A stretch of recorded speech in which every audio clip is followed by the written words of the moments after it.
Chapter 1. Introduction. Europe in the 13th century. The 13th century was an era of great contrasts and profound changes.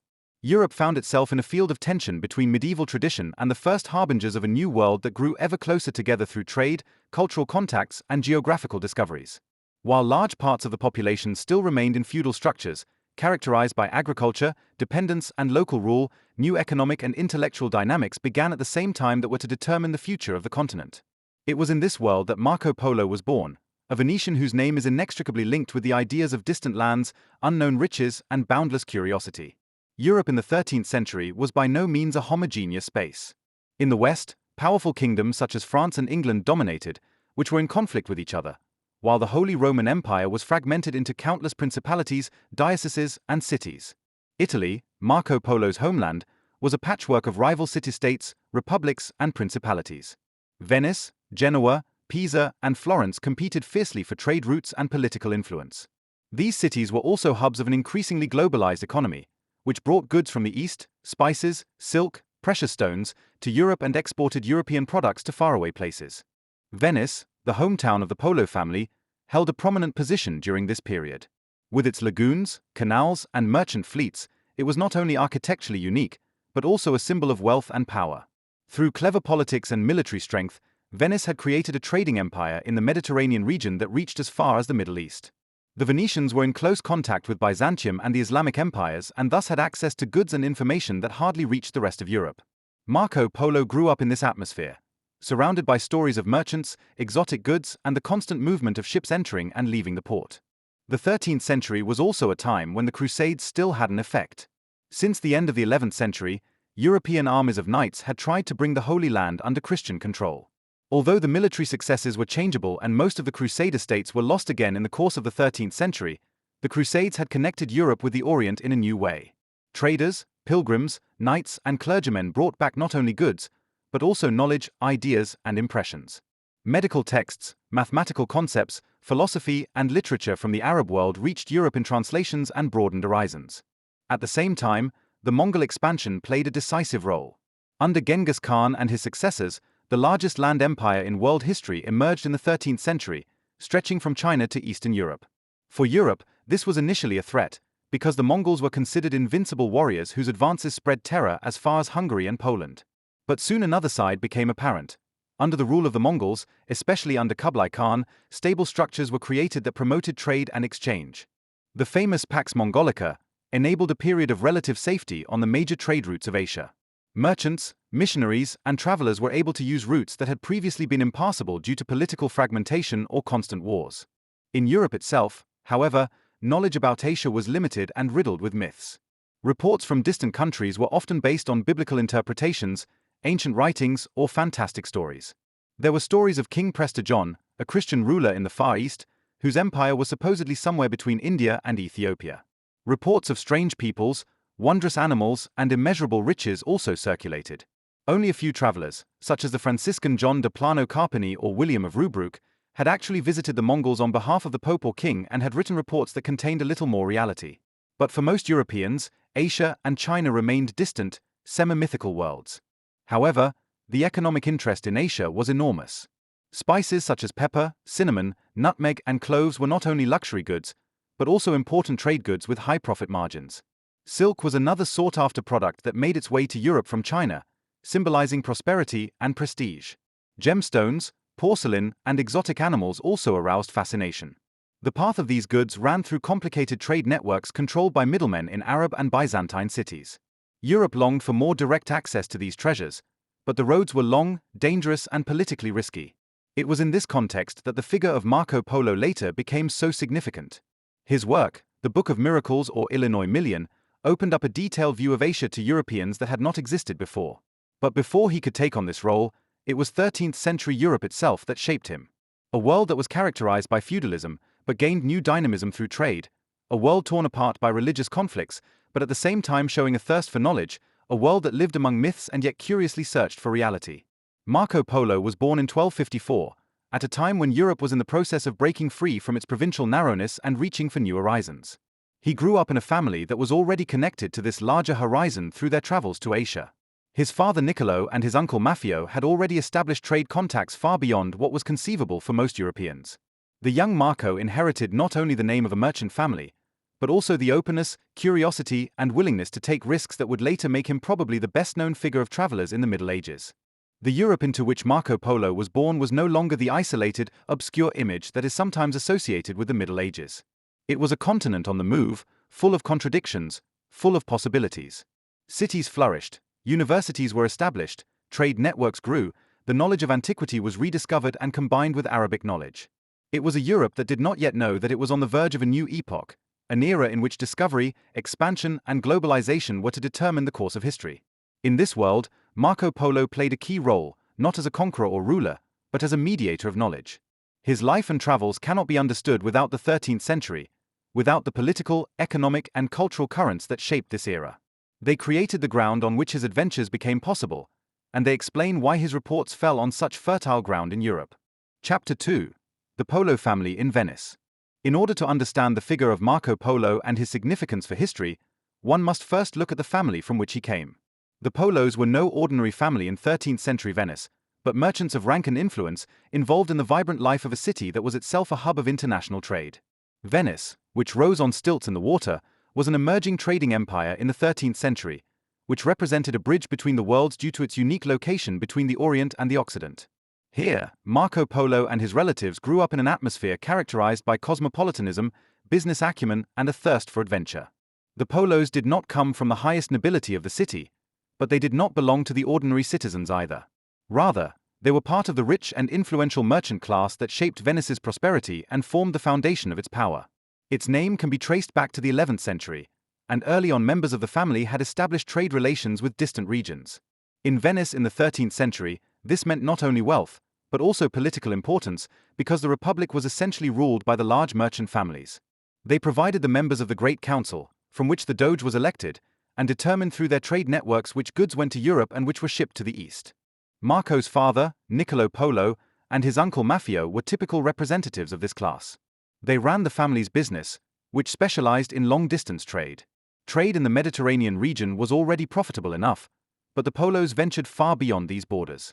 They were part of the merchants who traveled to Constantinople, transported goods across the Black Sea, and settled in trading stations in the Caucasus or in the cities of the Mongol Empire.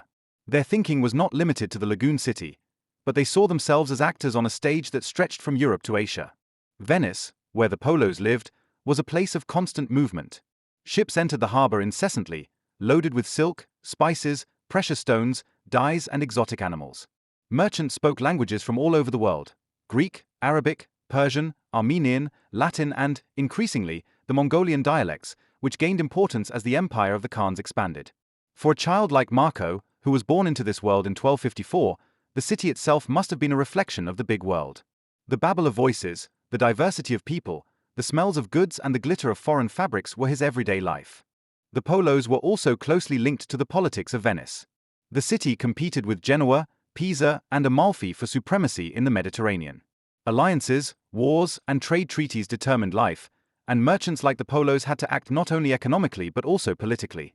They used their knowledge of foreign countries not only for trade, but also for diplomatic purposes. Venice played an important role, especially in dealing with the Mongol Empire, which threatened and fascinated Europe at the same time in the 13th century. Merchant families such as the Polos were indispensable here because they brought contacts, language skills, and experience with them that others lacked.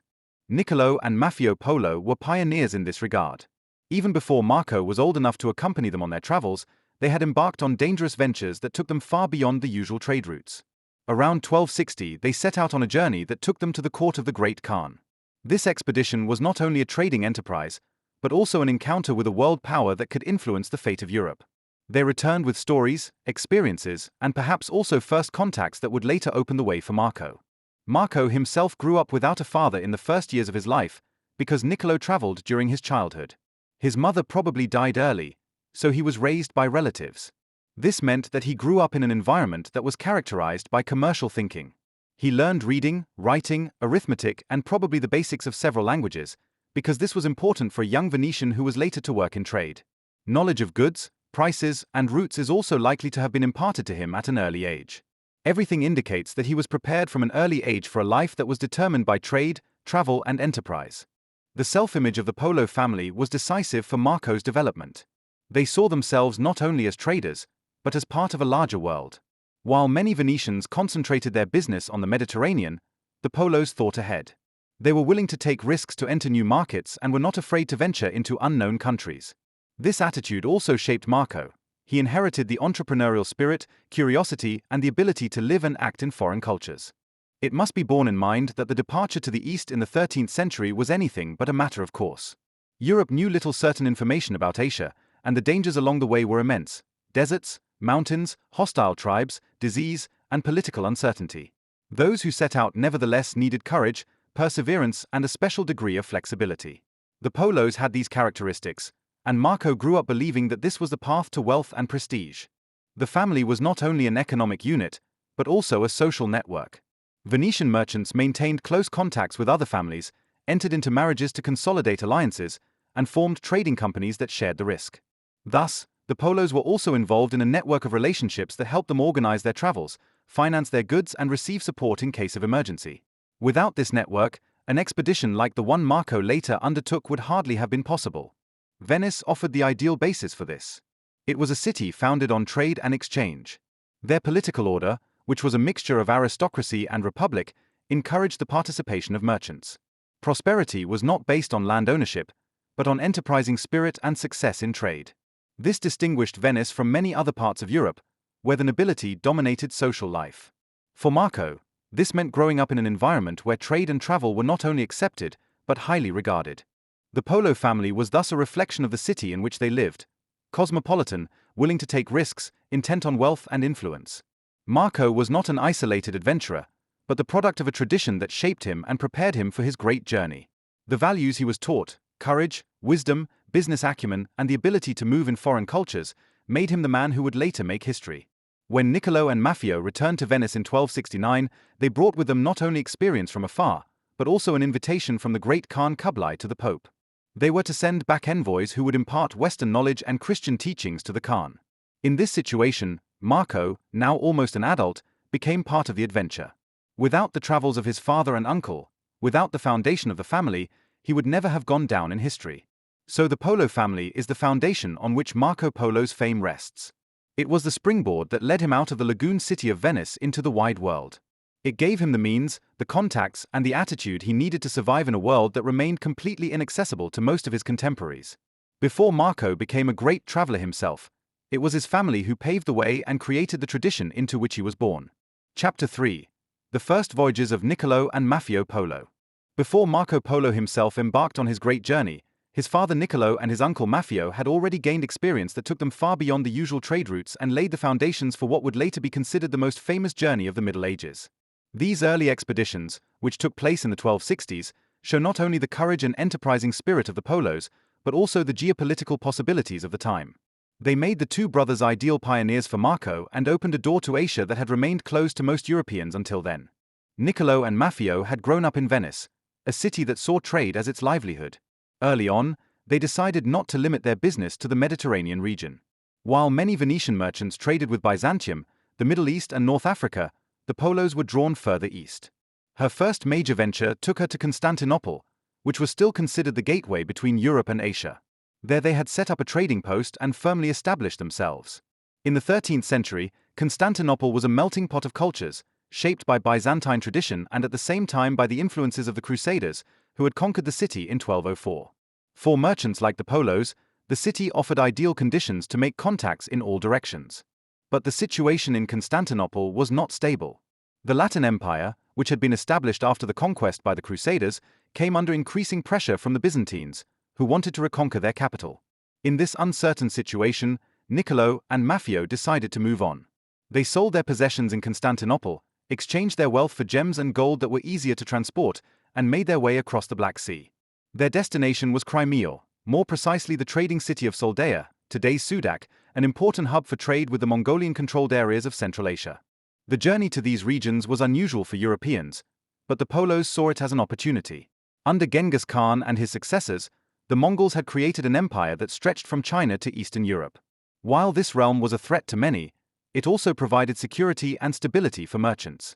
Under the so-called Pax Mongolica, merchants were able to travel comparatively undisturbed, as the Mongols had established a strict system of order. For Niccolo and Maffeo, this was the opportunity to open up trade routes that had previously been inaccessible. From the Crimea, they traveled further east, via the land of the Volga Bulgarians to Serai, the capital of the Golden Horde, a Mongol sub-empire. Khanbaliq, a grandson of Genghis Khan, resided there. Burq was an interesting ruler. He had embraced Islam, which fostered relations with Muslim traders, but at the same time created tensions with other Mongol Khanates who were Buddhist or shamanistic. The Polos entered his court and traded in precious stones, which were highly valued in the East. But the political circumstances changed quickly. A conflict broke out between Burq and Hulagu, the ruler of the Ilkhanate in Persia. This internal dispute within the Mongol Empire made it unsafe for the Polos to stay in Serai. Instead of returning, they decided to venture even further east, a courageous step that took them to areas that hardly any European had set foot on before. Their journey took them through Central Asia, via trading stations on the Silk Road, through cities such as Bukhara and Samarkand, which were centers of culture, trade, and science at the time. Here they met scholars, traders, and officials who were in the service of the Mongols. For the Polos, this was not only a trading trip, but also a cultural encounter. They learned about languages, customs, and structures that were foreign to Europeans and gained experience that would later be of inestimable value to them. They are said to have stayed in Bukhara for 3 years, forced by political circumstances, but also to expand their commercial business. There they met an envoy of the great Khan Kublai, who was on his way west. This envoy suggested to the Polos that they accompany him on the return journey to the east. For Niccolo and Maffeo, this was a unique opportunity: access to the court of the most powerful ruler in the world at the time. They accepted the offer and set off on the long journey to China. The path to the court of Kublai Khan led them through vast steppes, over deserts and mountains, past nomadic camps and fortified cities. After a long and arduous journey, they finally reached the center of the Mongol Empire. Kublai Khan, Genghis Khan's grandson, had expanded his empire far to the east and had become the ruler of China. His court was a mixture of Mongolian tradition and Chinese culture, characterized by splendor, wealth, and a size unimaginable for Europeans. Kublai received the Venetian merchants with curiosity and interest. He was known for his open-mindedness toward strangers, whom he considered useful for his empire. He was particularly fascinated by Europeans because they came from a world that was still relatively unknown to the Mongols. Niccolo and Maffeo told him about Europe, about the church, about the Pope, and about the kingdoms of the West. The Khan was so impressed that he asked the brothers to return to Rome as envoys and persuade the Pope to send scholars and missionaries to China. He wanted to learn more about Christianity and hoped to strengthen his power through alliances with the Europeans. With this task, the Polos made their way west again after a few years at the court of the Khan. They carried a message from Kublai Khan, addressed to the Pope, in which he asked for 100 educated men to bring the science, technology, and religion of the West to China. At the same time, they were given the privilege of appearing in the Khan's realm as valued guests and merchants in the future. After a long and arduous return journey, Niccolo and Maffeo reached Venice in 1269, after almost 15 years of absence. They brought with them not only riches and experiences, but also the mission of a ruler who represented a mixture of fascination and fear for Europe. For Marco, who was now almost an adult, the return of his father and uncle meant the opening of a new world. Soon he himself would become part of the next, even bigger journey that would catapult him into history. The first journeys of Niccolo and Maffeo clearly show that the story of Marco Polo cannot be understood as an isolated adventure. It was a result of a family strategy based on courage, foresight, and trading skills. Without the pioneering work of his father and uncle, Marco would never have found access to the court of Kublai Khan, never had the chance to experience Asia in all its diversity and to tell Europe about it. Chapter 4: Marco Polo's Childhood. Marco Polo was born in Venice in 1254, into a world marked by trade, shipping, and international relations. His childhood was not as one might imagine it for the son of a wealthy merchant family. His father Niccolo and his uncle Maffeo were already traveling when Marco saw the light of day. During his early years, he hardly knew his father, who spent almost a decade and a half in Asia and did not return to Venice until 1269. Marco grew up in his father's absence, presumably with his mother and other relatives who took care of his upbringing. The Venice of his childhood was a vibrant, bustling place. The lagoon city was in full bloom, the ships of its merchants crossed the Mediterranean, and exotic goods streamed into the harbor. Spices from India, silk from China, gemstones from Persia, and furs from Russia found their way to Europe here. For a child like Marco, the city was a huge marketplace of impressions. He grew up in an atmosphere in which the stories of travel, the sight of strange people and goods, and the scent of pepper, nutmeg, or incense were omnipresent. This shaped his worldview from the very beginning. Little is known about Marco's mother. She probably died early, so Marco spent part of his childhood without her care. He was dependent on the support of his extended family circle. Uncles, aunts, and perhaps grandparents took care of him, which was not unusual in Venice, as the large merchant families often functioned as a collective. Children were shaped not only by their parents, but by the entire family, which provided education, contacts, and the future. Marco received an education that was typical of a Venetian merchant's son, but was probably pursued particularly carefully due to the prosperity and foresight of his family. He learned to read and write, which was by no means a matter of course in the 13th century. He was taught knowledge of accounting, units of measurement and currencies of different regions, as well as basic knowledge of Latin, the language of scholars and the church. Knowledge of modern Italian dialects, which were useful for trade in the Mediterranean region, may also have been part of his training. Venice was also a city where linguistic diversity was a matter of course. Marco probably came into contact with Greek, Arabic, or perhaps Armenian and Turkish dialects as a child, as these were spoken by merchants in the port. This environment trained his ear and his openness to the unknown. Later on in his travels, it became apparent that he had the ability to find his way into different languages and cultures, an ability that would probably not have been present to this extent without his childhood in the cosmopolitan lagoon city. In addition to formal training, practical preparation for life as a merchant played a central role. Marco must have learned early on to recognize goods, assess their quality, and compare prices. He saw how contracts were concluded, how ships were loaded, and how trading companies were organized. The Venetian merchant class educated their sons not only theoretically, but above all practically, by involving them in the everyday life of the shops. Marco grew up with a sense of risks and opportunities that would later accompany him in the distant markets of Asia. His father's absence had a strong impact on Marco.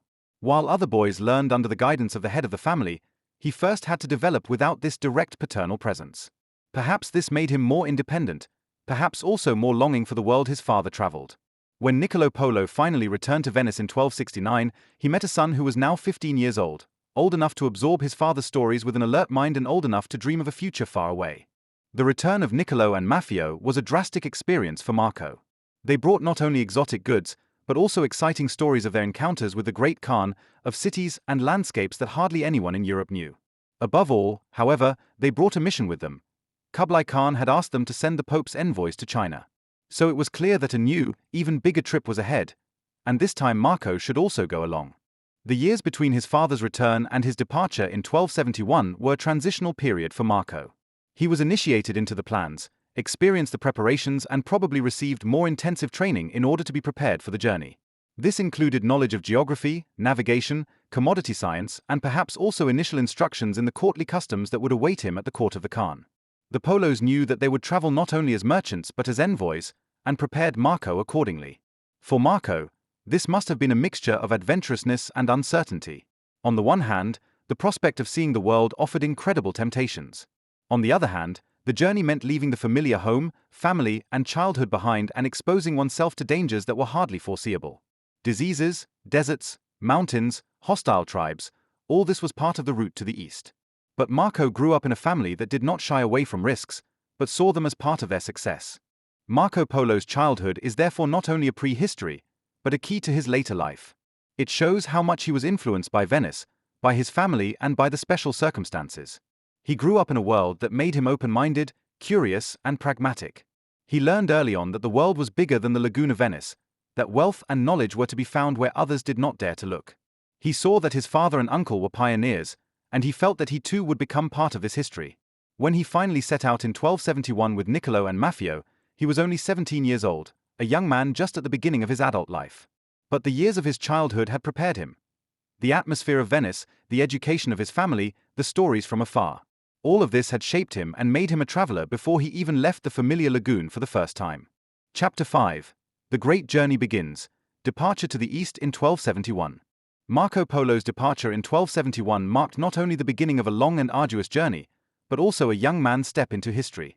After Niccolo and Maffeo Polo returned from the East in 1269, they carried in their hands the order of the powerful Kublai Khan, who had asked the brothers to send envoys from the Pope to him. This desire was not a mere formality, but an expression of the Khan's interest in learning more about the religions and knowledge of the West, while at the same time consolidating his ties to Europe. For the Polos, this meant that they had to set off again, this time with young Marco at their side. The political situation in Europe was complicated at that time. The Pope to whom the Khan's message was addressed had died in 1268, and the papacy was orphaned.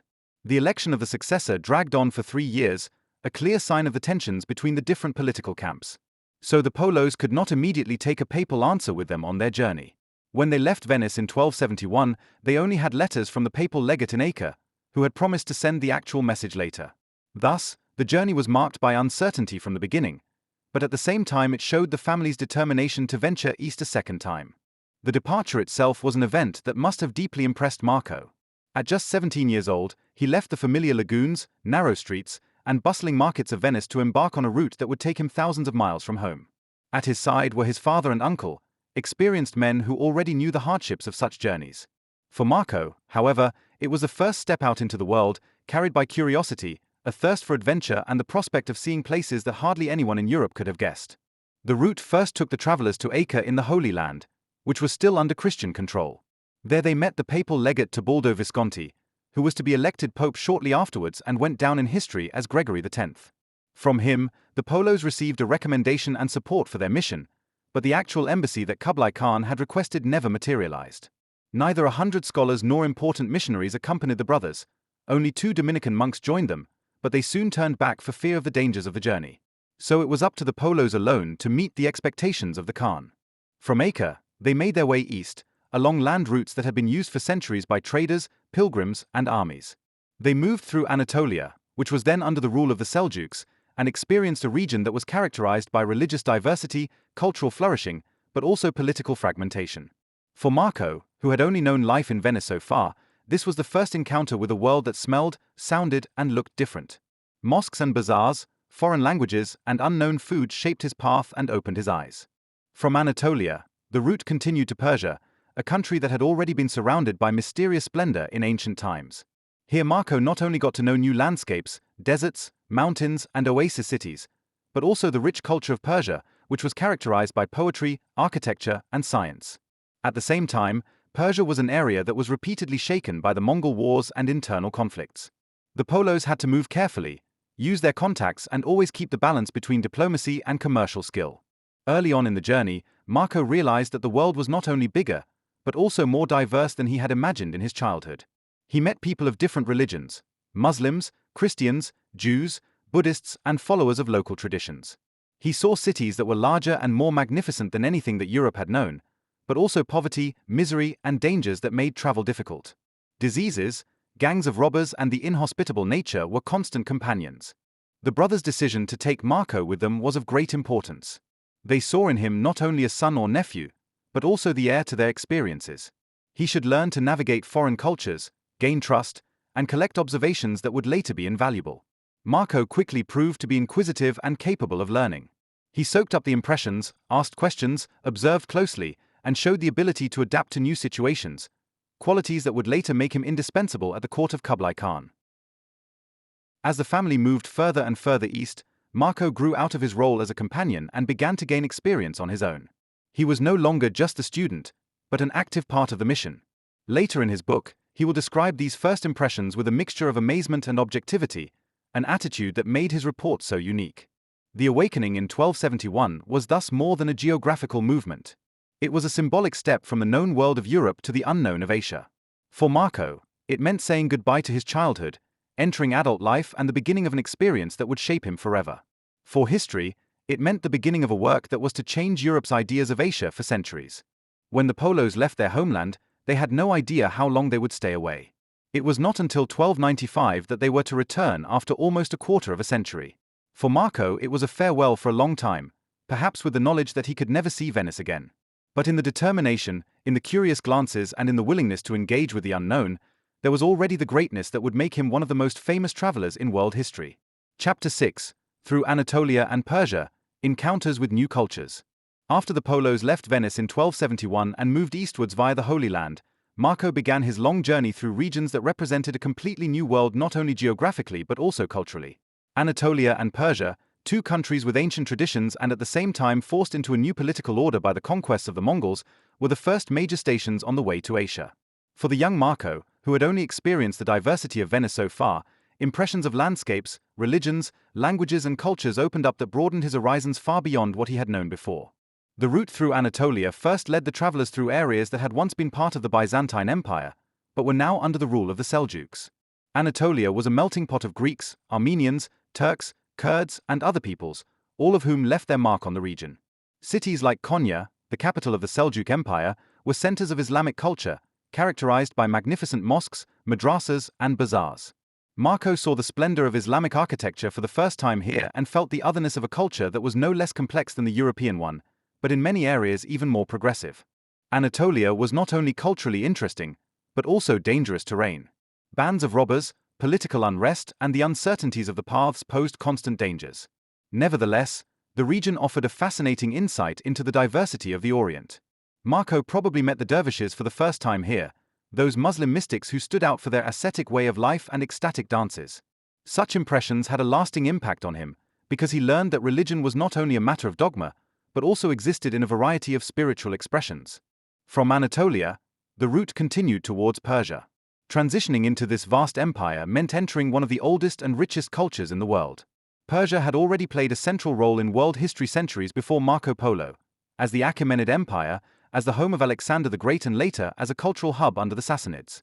Now, in the 13th century, Persia was part of the Ilkhanate, one of the Mongol kingdoms founded by Hulagu, a grandson of Genghis Khan. Persia fascinated Marco with its diversity. The geography alone was overwhelming. Vast deserts like the Dashti Kavir and the Dashti Lut, fertile valleys, majestic mountains like the Zagros or Alborz, and time-honored cities characterized by markets, mosques, and caravanserais. In cities such as Tabriz, which was an important trading center for the Mongols, Marco experienced the richness and dynamism of a region that occupied a key position due to its location between East and West. Tabriz was a meeting place for traders from India, China, Arabia, and Europe, a place where goods, ideas, and religions met. Persia was also a land of poetry and science. Poets such as Rumi and Omar Khayyam had created works that were famous far beyond the borders.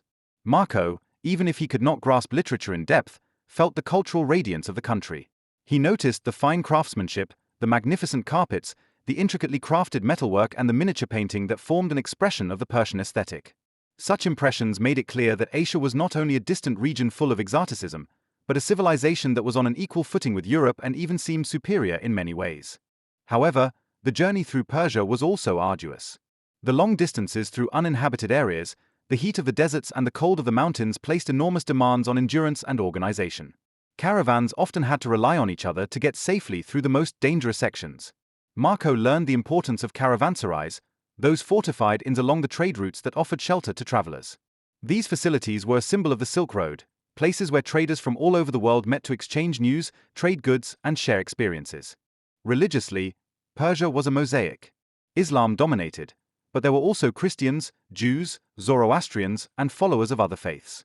Marco saw how the Mongols took a comparatively tolerant attitude towards religions, as long as they did not question political rule.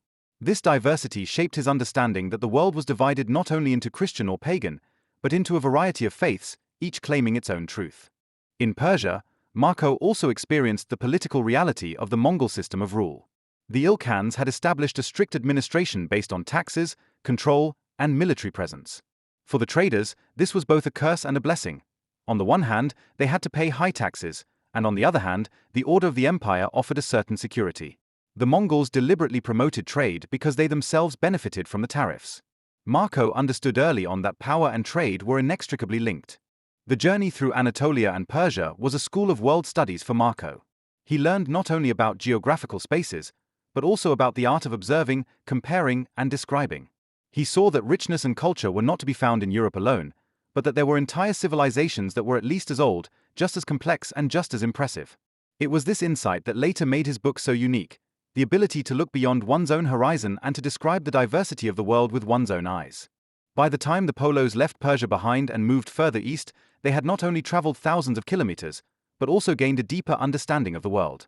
Marco, still young, had matured through the experiences. His encounters with the cultures of Anatolia and Persia had shaped him, strengthened his curiosity, and sharpened his ability to adapt. He was ready for the even greater challenges that awaited him on his way to Central Asia and finally to the court of Kublai Khan. Chapter 7. On the Silk Road, Journey through Central Asia. After the Polos had crossed Anatolia and Persia, they had before them the vast network of roads that connected Europe to China and became known in history as the Silk Road. For Marco Polo, this part of the journey was a crucial school in his life, as it was here that he learned not only about the hardships of travel, but also about the diversity of cultures, peoples, and landscapes that shaped Asia. The Silk Road was not a single path, but a network of routes that led caravans through mountains, deserts, and oases, connecting people, ideas, and goods. Central Asia, the heart of these routes, was a land of extremes in the 13th century. Wide steppes that reached to the horizon alternated with mighty mountain ranges such as the Pamir and the Tian Shan. In between were oasis cities that looked like green islands in the sea of the desert: Samarkand, Bukhara, Kasha, and many others. Each of these cities was not only a trading center, but also a cultural center where languages, religions, and traditions mixed. For Marco, who came from the densely built-up and urban world of Venice, this vastness and diversity was an overwhelming experience. The journey through Central Asia put the Polos to a hard test. Caravans had to fight their way through deserts such as the Karakum or the Kizilkum, where water was scarce and sandstorms were deadly. In the high passes of the Pamirs, snow could block the paths even in summer, and the thin air made it difficult to breathe. Bands of robbers lurked in unprotected areas, and diseases could spread quickly in a caravan. But the rewards were as great as the dangers. Every city that was reached offered the opportunity to trade, recreation, and exchange knowledge. Samarkand and Bukhara were two of these centers that made a deep impression on Marco. Both cities had a long history, shaped by Persians, Turks, and now the Mongols. Their bazaars were full of goods: silk from China, spices from India, furs from Russia, glass and jewelry from Europe. Here Marco saw that the world was a closed system, with goods traveling thousands of miles to reach people who could hardly imagine where they came from. He learned that trade was not only an economic process, but also a cultural exchange. Not only goods were traded in the bazaars, but also stories, ideas, and songs. The Polos also experienced the advantages of Mongol rule here. Under the so-called Pax Mongolica, the Khans had ensured a certain security on the trade routes. Post stations, which had been built at regular intervals, offered travelers accommodation and fresh horses. This infrastructure made it possible to travel faster and safer than had previously been conceivable. For Marco, this was a first impression of the efficiency and organization that he would later see on a larger scale at the court of Kublai Khan. But despite all the order, the journey remained arduous. A particularly feared section was the crossing of the Taklamakan Desert, which was considered one of the most hostile regions in the world.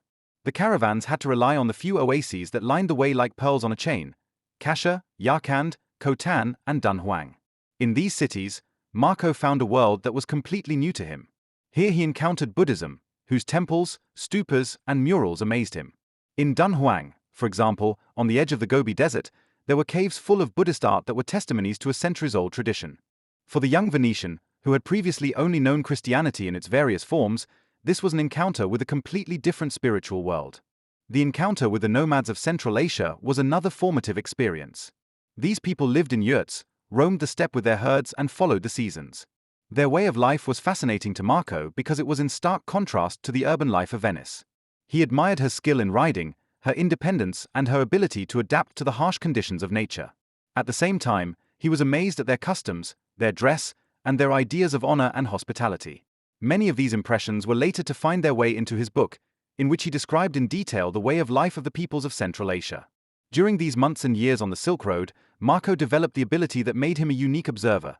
He not only saw the foreign, but he tried to understand it and put it into words. He compared, he described, he asked questions. For him, the journey was not just a succession of stages, but a school of life in which he learned that there were many ways of ordering, thinking, and living the world. He was also impressed by the religious diversity of Central Asia. In addition to Buddhism, he met Muslims, Nestorian Christians, Jews, and followers of shamanistic cults. For Marco, this was proof that religion was a central element of life everywhere, even if it existed in completely different forms. This insight shaped his open view, which shines through again and again in his report.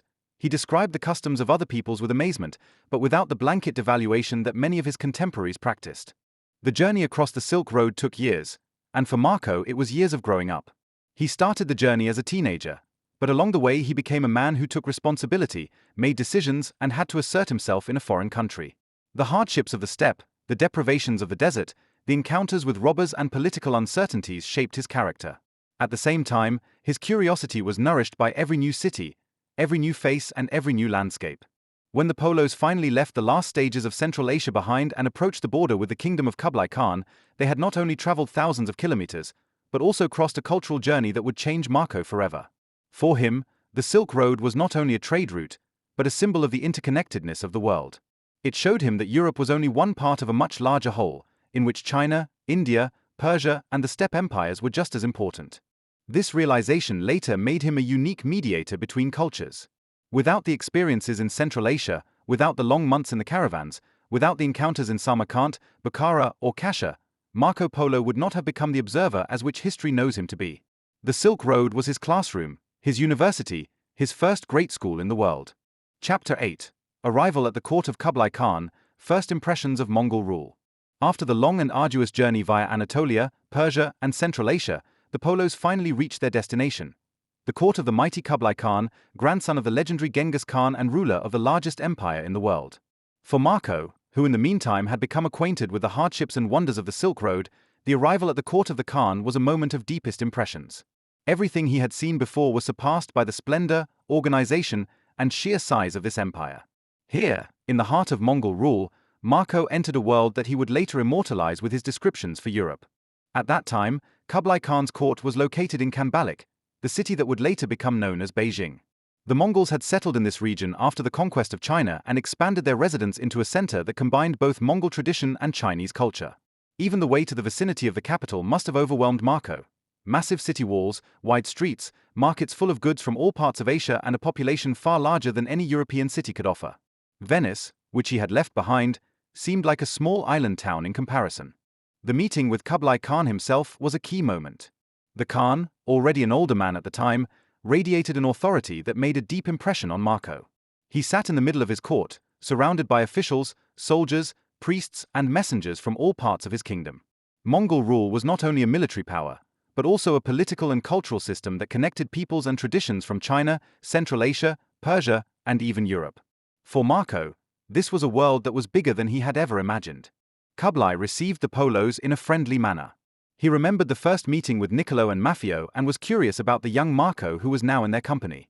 Marco immediately stood out for his attention, his openness, and his ability to learn. He was not only a silent companion, but also asked questions, observed, and gave the impression that he was ready to understand the world of the Khan. Kublai, who was known for appreciating gifted strangers and taking them into his service, quickly recognized the potential of the young Venetian. The first impressions that Marco gained of the court shaped his later image of Mongol rule. He saw an organization based on efficiency and order. The administration of the empire was strictly hierarchical, with officials who came from different peoples and worked in different languages. Marco was impressed by the writing culture of China, which stood out for its precision and beauty. He recognized that knowledge and bureaucracy played a role here that Europe had not yet known in this form. The military power of the Khan was also unmistakable. Everywhere Marco saw soldiers, horsemen, and weapons that conveyed the image of an army always ready. The Mongols had created the largest empire in the world not only through diplomacy, but through their superior warfare. Their cavalry was famous for speed and discipline, and their siege techniques were adopted by Chinese and Persian engineers. But Marco also noticed that the rule was not based on violence alone. Kublai Khan knew how to involve peoples, respect local traditions, and secure loyalty through clever politics. Another aspect that immediately caught Marco's eye was the cultural diversity on the farm. Envoys from India, Persia, Russia, Arabia, and even Europe were present. Merchants brought goods from the farthest places, and scholars discussed philosophy, astronomy, or medicine. For Marco, this was a cosmos in which the world was depicted in miniature. He met people who spoke completely different languages, practiced other religions, and yet lived together under the patronage of the Khan. This togetherness was just as fascinating to him as the differences he observed. Kublai Khan showed particular interest in the Polo's reports on Europe. He wanted to know how the Christian kingdoms were organized, what power the Pope had, how the economy worked, and what military capabilities the West had. Marco was amazed at how inquisitive the ruler was, and he realized that knowledge was as valuable a commodity in the Khan's court as gold or silk. Soon he himself would act as a kind of mediator between the worlds, contributing his European knowledge and understanding the Asian world at the same time.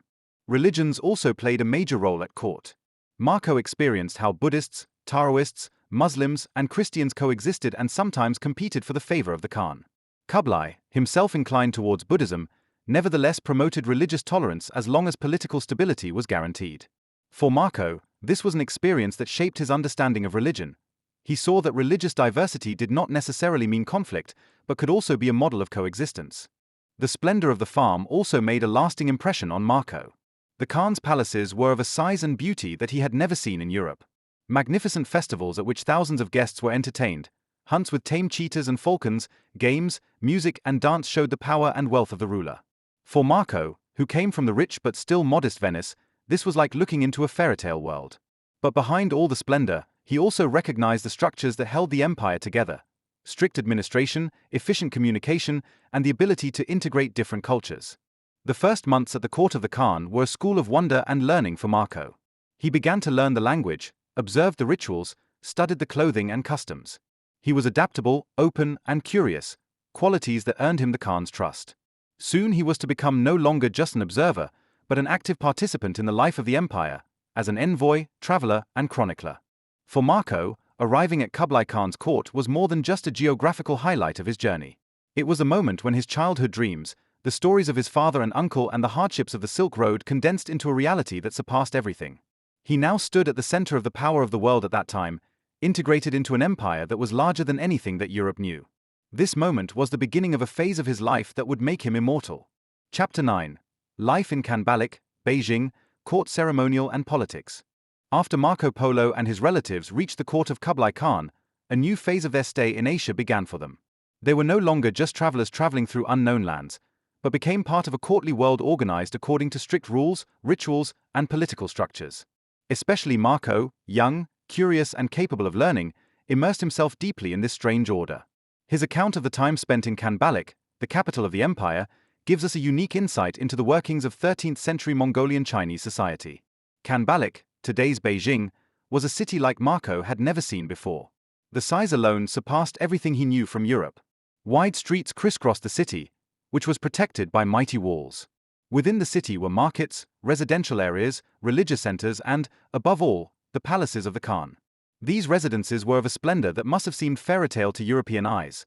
Large halls with gilded roofs, finely carved woodwork, precious carpets, and silk fabrics that adorned the rooms. The palace itself was a city within the city, with gardens, lakes, and pavilions where the ruler held parties and receptions. The court ceremonial that Marco became acquainted with was strictly regulated and imbued with a symbolism that emphasized the authority of the Khan. Each visitor had to show certain forms of reverence, often through prostration or ritual gestures. Clothing played an important role. Dignitaries appeared in magnificent robes made of silk, with symbols marking their position. Marco was fascinated by how the entire order of the court was based on presentation and discipline. The Khan rarely appeared disorderly or spontaneously, but always in a frame that made his superior position visible.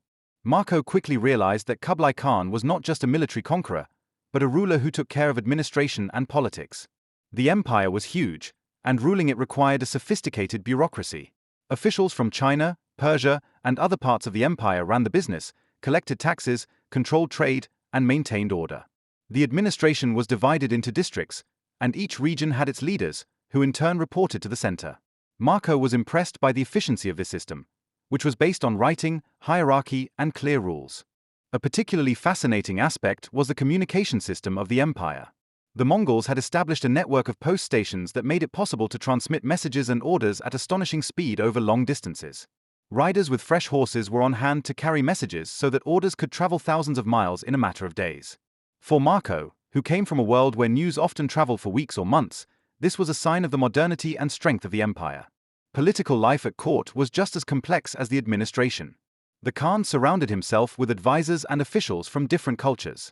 Chinese scholars contributed their knowledge to administration and ritual, while Persian and Arab experts were in demand in fields such as astronomy, medicine, and mathematics. This international composition of the court fascinated Marco because it showed him that power was not based solely on military strength, but on knowledge, organization, and integration. At the same time, court life was characterized by rituals and festivals. Marco described large banquets where thousands of guests were entertained. The tables bent under exotic dishes, wine flowed in streams, and music, dance, and theater accompanied the celebrations. Falcon hunts, tournaments, and other events provided entertainment and at the same time demonstrated the power of the ruler.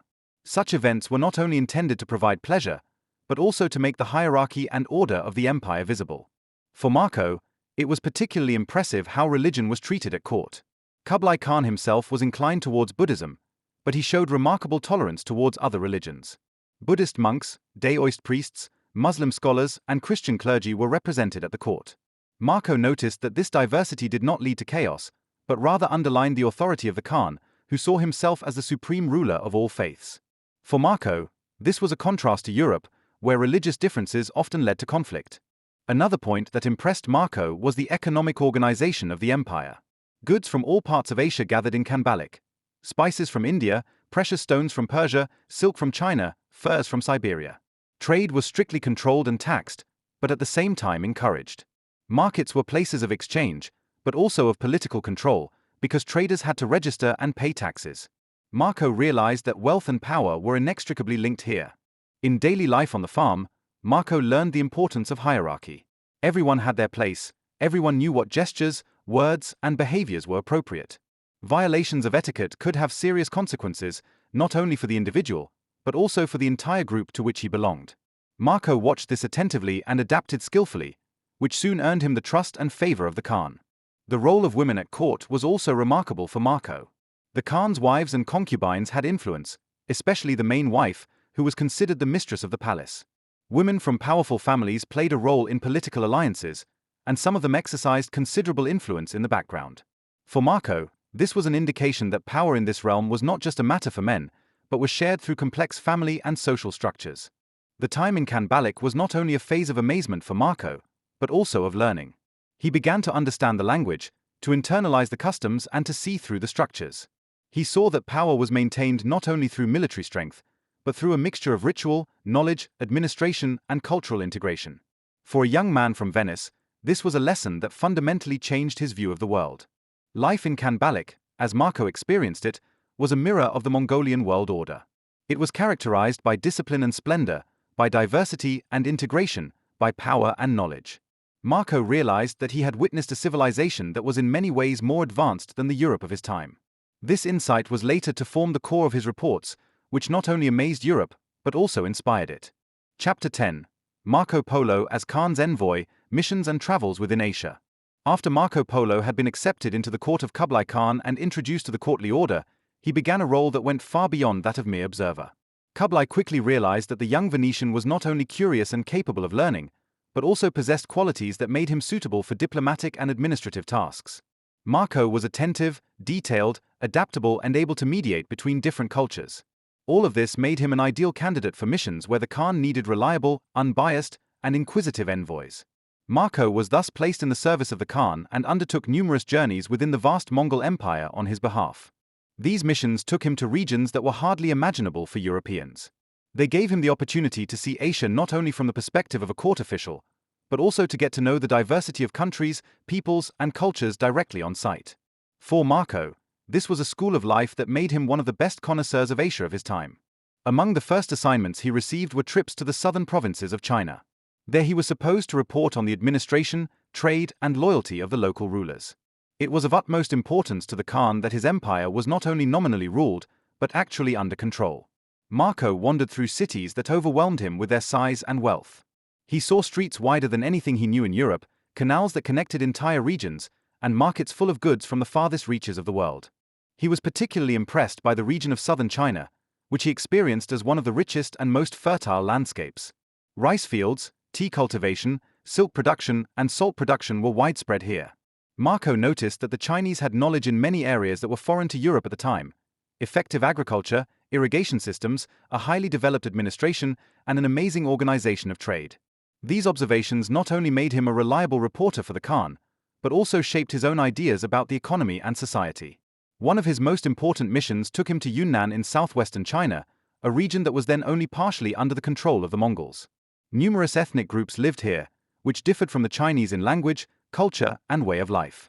Marco was fascinated by the variety of customs, the exotic clothes, the foreign foods, and the different religions he encountered there. He later described the way of life of these peoples with great accuracy, thus demonstrating an ethnographic attention that was extraordinary in his time. In addition to his travels within China, Marco was also sent to more distant areas. One of his missions took him to India, where he made contact with the rulers there and reported on the wealth of the country. For a Venetian who came from a culture in which India was mainly known as the country of origin of precious spices and gemstones, this must have been a particularly impressive experience. Marco saw temples that looked very different from the mosques or churches he had known so far. He encountered Hinduism and noticed the variety of religious rituals that seemed strange and fascinating to him at the same time. He is also said to have traveled to Burma, today's Myanmar, on behalf of the Khan.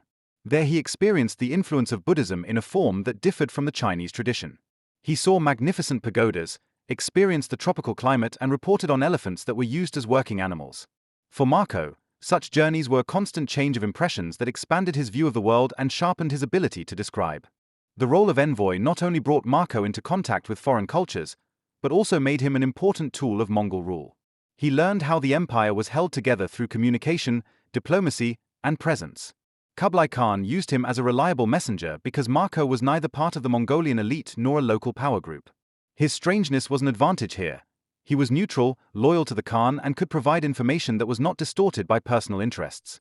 For Marco himself, these trips meant an enormous responsibility.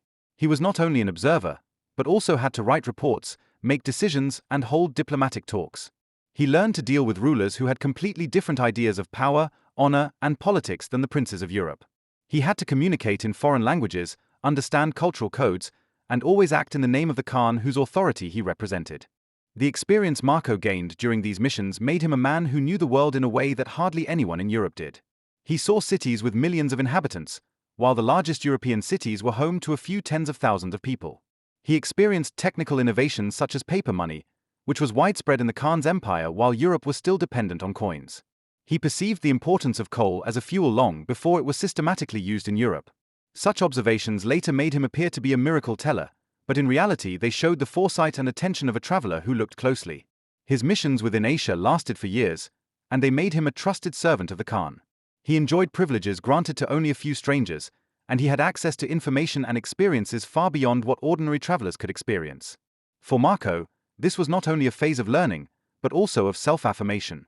He felt that he was fulfilling a task that was greater than himself, and that he had become part of an empire that held the world of that time in its shadow. When you read his descriptions, you can feel how deep the impressions of these journeys were. He describes not only landscapes and buildings, but also the people, their customs, their clothing, and their food. He tells of their festivals, their religions, their stories. He saw the world not only as a trader who compares goods, but as an observer who wanted to understand.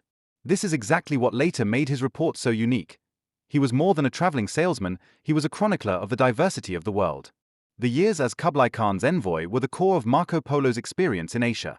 They made him a mediator between East and West, a man who far exceeded the boundaries of his own origins and absorbed the diversity of the world. Without these missions, his name would not have gone down in history, and Europe would have been in the dark about the greatness and diversity of Asia for many centuries longer. Chapter 11. Encounters with Religions, Buddhism, Islam, and Christianity in the Empire of the Khan. While Marco Polo traveled through large parts of Asia in the service of Kublai Khan, he witnessed a religious diversity that was completely foreign to him in Europe. In his native Venice, Christianity was omnipresent, and even if there were different currents there was still the conviction that the Christian world was the focus and that other religions were perceived as aberrations at best and as a threat at worst. At the court of the Khan and in the regions he visited, however, Marco encountered a very different reality. Here, numerous religions coexisted, often under the protection of the Mongol rulers, who were less interested in dogma than in political stability. For Marco, this was a school of tolerance and wonder, and his accounts reflect the fascination that these encounters exerted on him. Buddhism was particularly formative for him, which he got to know in different forms. He had already seen temples and monasteries in the oasis cities of Central Asia, but in China and in the neighboring regions he became aware of the full depth of this religion. He described monks who lived in simple robes, who prayed in temples and devoted their days to meditation. He described large monastic complexes that served as centers of education and culture, where manuscripts were copied and philosophical discussions were held. Buddhism, he noted, shaped not only religion, but also art, architecture, and the way of thinking of large parts of the population. For Marco, this was impressive because it was the first time he experienced that a religion without a central god as he knew it could still have a deep spiritual and social impact. But Buddhism was not the only formative religion that Marco encountered. Islam, which had spread from Arabia over large parts of Asia since the 7th century, was the dominant faith in many regions. In Persia, Bukhara, or Samarkand, Marco had seen mosques with domes and minarets rising above the cities, and he had heard the sound of the call to prayer calling people together 5 times a day. He met traders, scholars, and rulers who adhered to Islam, and he experienced how this religion shaped social life. For Marco, Islamic culture was not foreign in the sense of the incomprehensible, but a powerful, orderly, and traditional world that he regarded with respect. He described the erudition of the Muslim doctors, the splendor of the architecture, and the strictness of the religious laws that governed the lives of the faithful. At the court of Kublai Khan, Marco encountered a very special form of religious politics. The Khan himself was inclined towards Buddhism, but he showed a remarkable openness to other faiths. He sought advice from Buddhist monks, but also from Muslim scholars and Christian priests. He understood that religion was a means of holding his empire together, and that tolerance was often wiser than oppression. Marco was amazed at how naturally discussions between different religious groups took place at court. Each was allowed to present her view, and the Khan listened without relying on one alone. For Marco, this was a radical difference from Europe, where religious conflicts were the order of the day and heresy was often suppressed by force. He saw that in the empire of the Khan a diversity was possible that seemed unthinkable in Europe. This shaped his attitude, which shines through again and again in his reports. He described the religions of other peoples not with contempt, but with curiosity and respect. Christianity was also present in the Khan's realm, albeit in a form that Marco had hardly known before. In addition to some Catholic missionaries, he met above all Nestorian Christians who had spread throughout Asia for centuries. These believers, who had emerged from the early church, lived in congregations that reached as far as China. Marco encountered churches that were simple but still impressive, and he saw that Christianity had also taken root far away from Rome and Constantinople.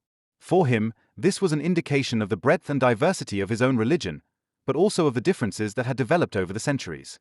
Marco noted that Mongolian policy towards Christianity was of particular diplomatic importance. Kublai Khan understood that he could win potential allies against the Muslim powers through contacts with Christian rulers in Europe. For this reason, he was friendly to the Christian missionaries, even if their influence at court remained limited. Marco, as a Christian from Europe, was a welcome interlocutor in this regard. The Khan questioned him about the Pope, the kingdoms of the West, and Christian teachings. For Marco, it was a special experience to serve in such a role as a mediator of his religion. In addition to the major world religions, Marco also experienced smaller, local beliefs. In the steppes of Central Asia, he encountered shamanism, rituals in which fire, nature spirits, and animal sacrifices played a role. In India, he encountered Hinduism, with its countless gods and colorful festivals. In Tibet, he experienced forms of Buddhism that were characterized by magic, rituals, and strict asceticism. He later described all this with a mixture of amazement and objectivity that make his reports so vivid. The encounters with these religions changed Marco's thinking. He began to understand that the world could not be explained by just one truth, but that people in different cultures sought different ways to comprehend the divine. For him, this was not a threat, but an enrichment. He remained true to his Christian faith, but he realized that other religions could also produce wisdom, order, and beauty. For the Mongols, this diversity was not a problem, but an advantage. They ruled over an empire that stretched from Eastern Europe to China, and they knew that religious tolerance was necessary to hold this diversity together. Marco was impressed by how pragmatic the Khan's rule was on this point. He saw that religion in the empire was not used as a reason for war, but as a means of integration. Thus, during his years in Asia, Marco Polo became a witness to a world that was foreign to Europe and yet fascinating. His encounters with Buddhism, Islam, Christianity, and other religions had a lasting impact on him and made him a chronicler who was able not only to describe the diversity of the world, but also to appreciate it. At a time when Europe was often characterized by narrowness and dogmatism, this was an attitude that made his work unique and that made his accounts valuable for centuries. Chapter 12. Wealth and Trade, Observations on the Economy and Society in China. For Marco Polo, who came from a merchant family in Venice, the view of business and trade in China was of particular importance. Even in his youth, he had learned to recognize goods, compare prices, and understand the dynamics of markets. But what he experienced in the kingdom of Kublai Khan far exceeded anything he knew from Europe. In his descriptions, it becomes clear that he viewed China not only as a traveler and diplomat, but also through the eyes of a merchant who sought to understand the mechanisms of wealth and power. The first thing Marco noticed was the size and organization of the cities. In Europe, a city of 50,000 inhabitants was already an important center. In China, however, there were metropolises with hundreds of thousands, even more than 1 million people. Cities like Hangzhou or Khanbaliq were huge urban organisms connected by wide streets, markets, and canals. Marco described the order of these cities with admiration. Quarters were divided according to crafts or branches of trade, markets followed clear rules, and supplies were organized in such a way that there was hardly any shortage even in times of crisis. For a Venetian who knew the narrowness and disorder of European cities, this was a sign of maturity and efficiency. He was particularly impressed by the system of trade. In China, goods were not only produced locally, but distributed throughout the empire in a network of markets and transport routes. Marco described the caravans that transported salt, tea, spices, or silk, and he described the ships that sailed on rivers and canals. The emperor himself, he reported, promoted trade by providing security and levying tariffs, which on the one hand brought in revenue but also improved the infrastructure on the other. Marco understood that trade here was not just a private matter, but part of the state order that secured the wealth of the empire.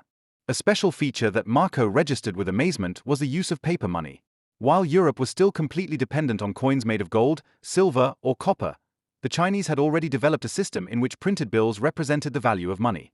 Marco described the workshops in which this paper money was produced, and he described how it was accepted in all parts of the empire. To him, this was a sign of incredible modernity, and he knew that his accounts of it would be met with disbelief in Europe. But for the Chinese, it was a matter of course, and it made trade much easier in an empire of such size. Marco also took a close look at agriculture. He saw rice fields cultivated by elaborate irrigation systems, and he recognized the importance of this crop for the country's food.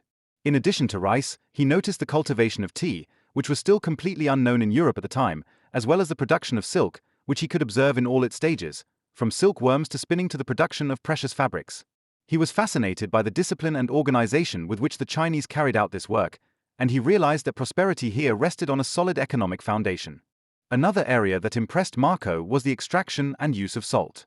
Salt was not only a vital commodity, but also an important source of income for the state. The Chinese had developed methods to extract salt from seawater and salt lakes, and the state tightly controlled this trade. Marco understood that it was precisely this clever management of resources that secured the wealth of the empire. He also noticed the use of coal. While wood was the main fuel in Europe, Marco saw the widespread use of coal in China, extracted from mines and used in large quantities. He noted that this resource made it possible to efficiently heat cities and workshops, as well as to carry out metalwork on a larger scale. For Marco, this was an indication that China was not only rich, but also technologically advanced. In his observations of society, Marco found that trade and prosperity were not limited to the wealth of rulers. Traders, craftsmen, and farmers lived in an order that gave them a certain security. Although the hierarchy was strict, and the state claimed a large part of the revenue, at the same time the lives of many ordinary people were better secured by the organization of the administration than Marco knew from Europe. Famines, which regularly devastated entire regions in Europe, were rarer in China because surpluses were distributed and reserves were created. He was particularly impressed by the role of canals and rivers. Marco described the Great Canal that connected northern and southern China and transported grain, salt, and other goods. For him, this was a masterpiece of engineering that guaranteed the economic cohesion of the empire. Ships could travel hundreds of kilometers, and entire cities lived from traffic on these waterways. Trade was not only an economic phenomenon, but also a cultural one. At the markets, Marco met people from all parts of Asia: Indians, Persians, Arabs, Turks, and many others. They brought their goods, their languages, and their religions with them, and so the markets were not only places of buying and selling, but also centers of exchange of ideas. Marco saw that a globalization was taking place here on a small scale, which Europe had not yet known in this form. He also noticed the tax policy of the empire. Kublai Khan knew how to structure taxes in such a way that they made the state rich, but did not stifle trade. Marco described customs stations where goods were registered and taxed, and he saw officials who ensured compliance with the rules. He noted that corruption did occur, but was limited by the strict system. For him, this was an example of how clever administration could secure prosperity. According to Marco's impressions, society in China was strongly structured. Civil servants had a prominent position, which they achieved through education and examinations. Merchants played an important role, even though they were often held in lower esteem than scholars in the Confucian value system. Peasants formed the basis of society, and their work was heavily controlled, but also protected. Marco understood that it was precisely this order that held the empire together and made its wealth possible. For the young Venetian, who came from a culture where trade was often considered inferior and where social hierarchies were determined by birth, this was a fascinating experience. He saw that an empire could be successful if it promoted knowledge, trade, and administration. This realization made him an admirer of China, even though he always remained aware that he was a stranger who only looked at this world from the perspective of a guest. Marco Polo's observations on the economy and society in China are perhaps the part of his reports that impressed Europe the most. They showed a world that was more developed in many areas than was thought possible in the West. Whether it was paper money, coal, canals, or the organization of trade, it all seemed like miracles, but it was a reality in the Khan's realm. For Marco himself, this was confirmation that he had witnessed a civilization that was bigger and richer than Europe knew it. Chapter 13. Encounters with India and Southeast Asia, Impressions from Distant Lands. During his time in the service of Kublai Khan, Marco Polo repeatedly received commissions that took him far beyond the heartland of China. These missions took him to regions that were little more than names in Europe, mysterious lands known only through legends, tales of sailors, or vague news. India and Southeast Asia in particular left a lasting impression on Marco. Here he encountered landscapes that he had not known before, people with completely different customs and religions, as well as riches that seemed astonishing even compared to the prosperity of China. His descriptions of these journeys, even if they are not always based on his own experiences, but partly on reports from other traders and diplomats, show the fascination that these regions exerted on him. India was a land of myths for the people of Europe in the 13th century. There was talk of spices, precious stones, elephants, and fairy-tale riches, but hardly anyone had actually seen it. Marco Polo was able to travel to parts of India himself, and he got to know other regions through exchanges with merchants. What impressed him most was the diversity of the subcontinent. He described large kingdoms characterized by magnificent palaces and temples, but also simple villages where farmers grew rice and cotton under the tropical sun.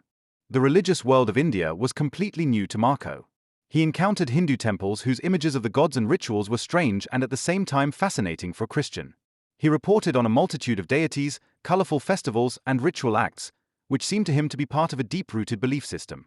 He was particularly impressed by the asceticism of some monks, who lived almost naked and were characterized by strict self-discipline. At the same time, he came across Buddhism, which was widespread in many regions of India and Southeast Asia, and realized that this religion existed in various forms, from philosophical rigor to colorful rituals. The nature of India also shaped his impressions. He saw elephants used as working animals and war elephants, animals of a size and power that amazed him. He told of tigers, which he did not see himself, but was described by locals, and of crocodiles in the rivers. For a Venetian, this was an exotic world where animals were not only part of nature, but also symbols of power and fear. He was particularly impressed by the elephants because they played a role in wars that were taken over by horses in Europe. A central theme of his reports on India was the wealth of gemstones. Marco described mines where rubies, diamonds, and sapphires were found, and he described the skill of the Indian craftsmen who worked these stones. He knew that Europe dreamed of such treasures, and his descriptions helped to portray India as a country of immeasurable wealth. At the same time, he described the trade in pepper and other spices, which were produced in large quantities in India and exported to all parts of Asia. For Marco, it was clear that India was in many ways the heart of Asian trade. In addition to India, Marco also got to know regions of Southeast Asia, including Burma, today's Myanmar, and probably also parts of Sumatra. These countries were even more mysterious to him than India, as they were almost unknown in Europe. In Burma, he saw magnificent pagodas, covered in gold, reflecting the sun's rays. He was impressed by the religious devotion of the people who built great temples and cared for them with tireless work. He reported on tropical forests in which strange animals lived, and on a climate that challenged him with its humid heat. Sumatra, which he reported on in his descriptions, was a place full of legends. He described cannibals, whom he probably knew from stories, and he spoke of kingdoms that lived from the trade in spices. Pepper, nutmeg, and cloves, which were among the most valuable trade goods in Europe, came from this region, and Marco understood that this was a key to economic power. Even though he did not travel to all parts of Southeast Asia himself, he nevertheless recorded reports from traders and integrated them into his stories, so that his readers in Europe could get a taste of this distant world. One of his most impressive missions, he reports, took him to the coasts of India on behalf of Kublai Khan. There he was supposed to negotiate with local rulers and sound out the conditions for trade. For Marco, this was an opportunity to experience the world politics of the time, not only as an observer, but as an active participant. He learned about the diplomatic forms that were common in India, and he understood that power here was secured not only by armies but also by trade and wealth. The encounters with India and Southeast Asia made Marco Polo an even more comprehensive chronicler of the world. He saw that Asia was not just China and the steppe empires, but that there was a plethora of cultures, each with its own strengths. India with its wealth of religion and gemstones, Southeast Asia with its spices and exotic nature, all this expanded his image of the world and showed him that diversity was the real strength of Asia. For Europe, his descriptions were invaluable. They not only provided knowledge about countries that had previously been in the fog of myth, but they also aroused desires. Traders, princes, and adventurers who later read his reports saw in India and Southeast Asia countries that promised wealth and that had to be reached. In a way, Marco thus prepared the ground for the great voyages of discovery of modern times, even if no one suspected this in his time. For Marco personally, the trips to India and Southeast Asia were further proof that he lived in a world that was bigger and richer than he could ever have imagined in his youth in Venice. He saw palaces, temples, animals, and landscapes that changed his view of the world, and he met people whose way of life was foreign to him, but whom he looked at with curiosity and respect. His openness to the foreign, his ability to observe closely, and his willingness to describe even the unbelievable made him a unique witness to these encounters. At the end of his travels to these regions, Marco always returned to China, where he reported to the Khan. But the impressions of India and Southeast Asia accompanied him permanently. They became part of his narrative, part of his image of the world, and part of the fascination that made his book so effective. He gave Europe its first clearer view of countries that had been little more than legends until then. Chapter 14. The Years at Court, Influence, Tasks, and Personal Experiences. After Marco Polo had made numerous trips to distant regions as an envoy of the Khan, he also spent long periods directly at the court of Kublai Khan in Khanbaliq. These years were just as formative for his life as the journeys themselves, because here he got to know the political, cultural, and social center of the Mongol Empire at close quarters. Marco became not only a witness, but a part of this world. He participated in the rituals, festivals, and tasks of the court, gained the trust of the Khan, and had personal experiences that deeply influenced him. His reports show how strongly this time shaped him, both as a person and as a chronicler of a distant civilization. The position Marco occupied at court was unusual for a stranger. Normally, Europeans who reached China were treated as guests or traders, but not integrated into the inner circles of administration or diplomacy. Marco, on the other hand, gained the Khan's trust so much that he repeatedly assigned him important tasks. On the one hand, this was an expression of Kublai Khan's curiosity, who liked to promote gifted strangers, but on the other hand, it was also a result of Marco's own personality. His ability to observe, learn, and adapt attentively made him a valuable tool for rule. At court, Marco became acquainted with the strictly regulated ceremonial that determined the Khan's everyday life. Each day followed a sequence that staged the ruler in his role as the supreme center of the empire. Audiences with officials, envoys, and merchants were carefully planned. Festivals and hunts served not only for entertainment, but also as a demonstration of power. Marco took part in these events and later described in detail the splendor of the palaces, the variety of food and drinks, the dances, music, and plays that accompanied life at court. For him, this was a world that far surpassed the splendor of the European courts. But Marco was not only a spectator, but also an actor. He gained insights into the administration, learned languages, and helped to write reports. His task as an envoy did not end with his travels, but continued in his daily work. He observed the functioning of the officials, the exams that Chinese scholars had to pass, and the role of writing and documentation in administration. For him, who came from a Europe where power was often more personal and less systematic, this was a completely new experience. A special aspect of his life at court was his closeness to Kublai Khan himself. Marco describes the ruler as clever, attentive, and open to new things. The Khan is said to have often used him for conversations in which Marco reported on Europe, on the kingdoms, the power of the Pope, the structures of trade in the Mediterranean. For Marco, it was a tremendous experience that his voice carried weight in such an environment. He was not a close advisor in the sense of the high officials, but he was a valued mediator, an eyewitness of the West in the middle of the East. Life at court also shaped him personally. He was still a young man when he came to Khanbaliq, and he grew up in a world full of rituals, rules, and challenges. He learned to move in a society that was completely different from his homeland, and he developed a capacity for adaptation that helped him gain confidence. At the same time, he had to assert himself against officials who saw him as a stranger and whose position he could endanger by his proximity to the Khan. For Marco, this was a constant balancing act between respect, diplomacy, and initiative. Life at court was not free of personal experiences that went beyond politics and trade. Marco tells of festivals that were of a splendor that he could never forget. Thousands of people attended, food from all regions of the empire was served, and music filled the halls. He saw dancers, acrobats, and plays that told stories of gods, heroes, and rulers. He witnessed hunts in which the Khan himself killed animals with falcons and cheetahs, a spectacle that symbolized power and control over nature. But there was also the other side of life at court: intrigues, power struggles, and the constant struggle for influence. Marco was smart enough not to get drawn into these conflicts, but he could see how dangerous proximity to power could be. Civil servants who fell out of favor could lose their position or even their lives. For him, this was a reminder to always act cautiously and to base his behavior on respect and loyalty. One aspect that deeply impressed Marco was the religious diversity at court.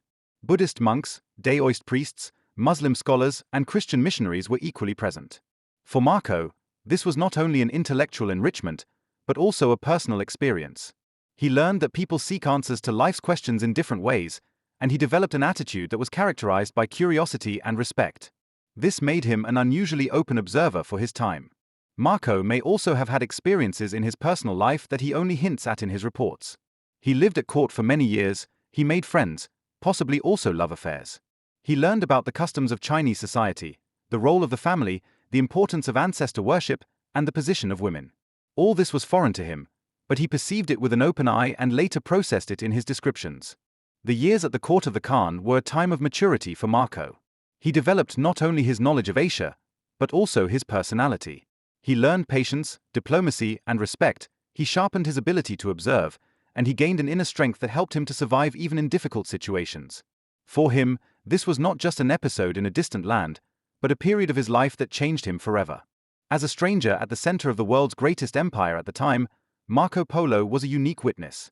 His experiences at court gave him insights into power, wealth, culture, and society, which he later recorded in his reports. Europe was supposed to take a first look at this world through him, but for Marco himself it was more than a report. It was a personal adventure, a phase of his life in which he left his youth behind and became the man history knows to this day. Chapter 15. Technological Miracles, Paper Money, Black Powder, and Other Inventions. One of the aspects that impressed Marco Polo most during his long years in China and in the empire of Kublai Khan was the multitude of technological achievements he learned about there, which were unknown or at best rudimentary in Europe.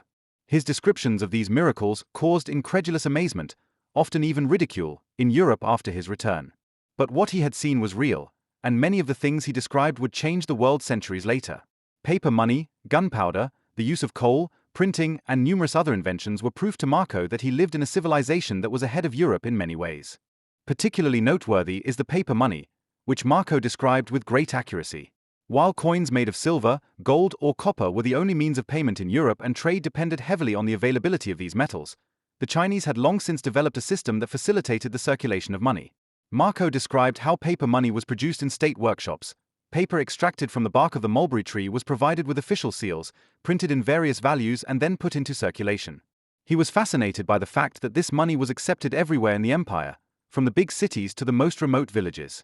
For him, this was a sign of confidence in the power of the emperor, because ultimately it was his authority that guaranteed the value of the notes. In Europe, his descriptions were often considered fairy tales, but Marco had described the reality of an advanced money economy that made trade in a vast empire possible in the first place. Equally astonishing for him was the black powder he got to know in China. The Chinese were already using it in various forms, for fireworks, which were ignited at festivals and made the sky shine in bright colors, but also for military purposes. Marco saw cannons and primitive firearms powered by gunpowder, as well as bombs used in sieges. None of this was yet known in Europe, and so his account was later dismissed as an exaggeration. But the effect that gunpowder was to have in warfare was enormous, and Marco was one of the first Europeans to report on it. For him, it was an example of how closely entertainment, ritual, and war technology were interwoven in this culture. Another technical miracle Marco mentioned was the systematic use of coal. While wood remained the most important source of energy in Europe and coal was only used on a small scale in a few areas, in China it had long been recognized that hard coal was an efficient alternative. Marco described how coal was extracted in large quantities from mines and used to heat houses, run workshops, and even metallurgical processes. He was amazed at how widespread this fuel was and how naturally the Chinese used it. For him, this was an indication that resources in the empire were not only abundant, but also systematically used. Marco was also fascinated by the art of printing. For centuries, the Chinese had been using wooden tablets into which texts were cut and then printed on paper many times. During his time at the court of the Khan, he was able to witness how books, calendars, and official documents were produced in large numbers. For Europe, where copying text still meant laborious manual work in monasteries, this was an incredible innovation. Marco understood that the dissemination of knowledge and administration was greatly facilitated by this. He himself was deeply impressed by the amount of books and documents circulating in China, and he sensed that this was one of the foundations of the empire's stability. But not only the great inventions, but also many small things caught his eye. He mentioned bridges that were built of stone and impressed with their stability and beauty, including those that were far longer and more elaborate than any bridge he had seen in Europe. He reported on roads that were so carefully built and maintained that caravans and traders could travel safely. He described the organization of postal stations, which made it possible to transmit messages faster than anywhere else in the world. All these things seemed to him like parts of a system based on order, efficiency, and technical skill. Particularly impressive for him was the system of canals, which were not only used to transport goods, but were also used to irrigate the fields. For Marco, the Great Canal, which connected northern and southern China, was a technical marvel that was almost incomprehensible in its dimensions. He understood that such structures not only ensured prosperity, but also enabled political control, as they allowed the emperor to rule the country effectively. Marco also described technical refinements of everyday life that he noticed. So he was impressed by porcelain that was made in China and was unique in its purity and beauty. He mentioned the skill of Chinese craftsmen who produced metalwork, lacquerware, and silk fabrics such as he had never seen in Europe. For him, this was a sign of the high cultural level that craftsmanship and art had reached in this empire. The sum of these impressions led Marco to believe that China was more developed than Europe in many ways. He saw a country that used its resources efficiently, promoted innovation and integrated technical innovations into everyday life. For a European of the 13th century, this was hardly imaginable, and so it was not surprising that his reports were often doubted in Venice and other parts of Europe. But Marco knew what he had seen, and he was convinced that the world had to know about it. For him personally, these encounters with China's technological wonders were not only an intellectual enrichment, but also a confirmation of his role as an observer and chronicler. He understood that he had witnessed a civilization that was superior to his own in many ways. At the same time, he realized that knowledge meant power, and that the Chinese had embraced this truth in an impressive way. The years at the court of Kublai Khan gave Marco the opportunity not only to look at these inventions from the outside, but to experience them in their application. He paid with paper money, he saw gunpowder at festivals and wars, he warmed himself by coal fires, and he read printed documents. For him, this was not a theory, but lived experience. And it was precisely this experience that made his reports so credible, even if they were initially met with skepticism in Europe. Chapter 16. Cultural Impressions, Art, Music and Literature in the Empire of the Khan. When Marco Polo spent his years at the court of Kublai Khan, he was confronted not only with politics, administration and trade, but also with a cultural diversity that was as fascinating as it was overwhelming for him.